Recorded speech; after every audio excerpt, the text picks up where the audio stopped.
કુબેર ડિંડોરજી જેઓ હાલના શિક્ષણ મંત્રી છે, એમણે પ્રિન્ટ મીડિયા દ્વારા પ્રેસ કોન્ફરન્સ કરવામાં આવી છે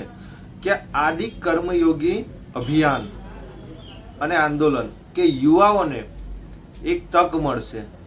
અને જેમાં ગુજરાતના 15 જિલ્લા અને 4245 ગામડાઓમાં જઈ અને આ અભિયાન ચલાવવાના છે અને એમાંથી ગુજરાતના જે યુવાઓ છે એમને નવી તકો મળશે। તો અમારે આ શિક્ષણ મંત્રીને કહેવું છે કે તમે જે વાત કરી કે સૌનો સાથ, સૌનો વિકાસ, સૌનો વિશ્વાસ અને સૌના પ્રયાસ, એ જે તમારું જે સૂત્ર છે દેશના વડાપ્રધાનનું, અને તમે કહી રહ્યા છો કે એ અમારો મંત્ર છે, તો એવો તો કયો મંત્ર છે કે તમે આ 30 વર્ષમાં એવો કયો વિકાસ કર્યો? આજે તમે આ શિક્ષણ મંત્રી છો, આજે તમે જુઓ આજે ઘણી બધી શાળાઓમાં શિક્ષકો નથી અને ઘણી બધી શાળાઓ આંગણવાડીઓ જર્જરિત છે। આજે ચોમાસાનો સમય છે, આજે લોકો એક પ્રાઇવેટ ઓરડાઓમાં આજે એ લોકો શિક્ષણ લઈ રહ્યા છે, ત્યાં પંખાની સુવિધાઓ નથી, લાઇટોની સુવિધાઓ નથી, પાણીની સુવિધા નથી, શૌચાલયની સુવિધા નથી। આ શિક્ષણ મંત્રી એવા બાળકોની ચિંતા કરે કે જે લોકો આખું વર્ષ જેમનો કિંમતી સમય છે એ લોકો ત્યાં આગળ ભણી રહ્યા છે, પણ તેમ છતાં આજે એમને સુવિધાઓ મળતી નથી। આજે તમે આ રોડ રસ્તાની સુવિધાઓ જો, ત્યાં રોડ છે કે ખાડો છે, આજે પ્રજા લાખો કરોડો રૂપિયા ટેક્સ ચૂકવે છે, પણ આજે રોડ રસ્તાના ઠેકાણા નથી।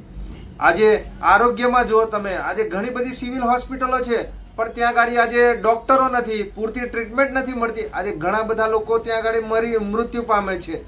એટલે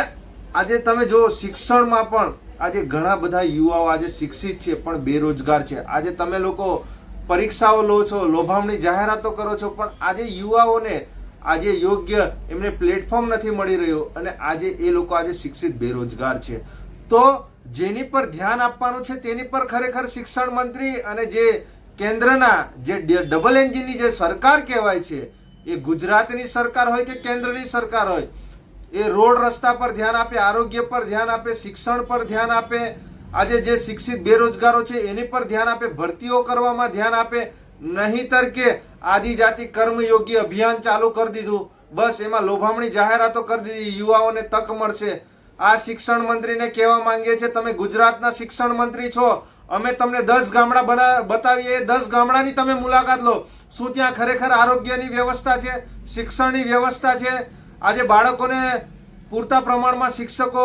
કે પછી એમને યોગ્ય ભણતર એમને ત્યાં આગળ મળી રહ્યું છે? આજે રોડ રસ્તાની પરિસ્થિતિ કેવી છે? આ શિક્ષણ મંત્રીઓ ફક્ત જે એમના આકાઓ અને જે એમના કેન્દ્રના લીડરો છે એમને ફક્ત એક કાગળ આપી દે છે, આ ટાઈપના એક કાગળમાં જ એમને ફક્ત જે લખીને આપે છે એટલું જ એ આ મીડિયામાં એ લોકો બોલી રહ્યા છે, તે સ્પષ્ટપણે દેખાઈ રહ્યું છે। આજે શિક્ષણ મંત્રીને શરમ આવી જોઈએ કે તમે જે કાગળ જે તમને લખીને આપ્યું છે તમારા આકાઓએ, એ કાગળમાં બોલીને તમે બોલો જે યોજનાઓ છે એની તમે જાહેરાતો લોભામણી કરો છો, નહીં કે તમારે ગુજરાતમાં શું કરવું છે એનું તમને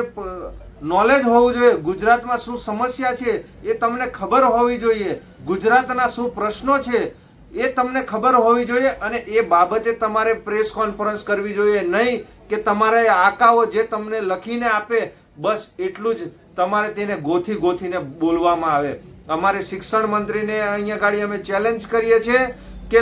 અમે 10 ગામડા કહીએ, એ 10 ગામડાની મુલાકાત લો અને આ 10 ગામડામાં શું સમસ્યા છે એ અમે તમને કહીશું, નહીં કે જ્યાં કાર્યક્રમો તમે કરો છો એ કોઈ પણ મંત્રી હોય, એ શિક્ષણ મંત્રીથી લઈને મુખ્યમંત્રી હોય કે દેશના વડાપ્રધાન હોય, આ 30 વર્ષમાં આ પ્રજા તમને પૂછી રહી છે, જે તમને ટેક્સ ચૂકવે છે એ પ્રજા તમને પૂછી રહી છે કે તમે ખરેખર ગુજરાતમાં શું વિકાસ કર્યો છે। એવા અમે તમને 10 ગામડાઓ બતાવશું, એ 10 ગામડાઓની તમારે આવનારા દિવસોમાં મુલાકાત લેવાની છે કે ખરેખર તમે 30 વર્ષમાં શું વિકાસ કર્યો છે। નિરંજનભાઈ વસાવા, નર્મદા જિલ્લા પ્રમુખ।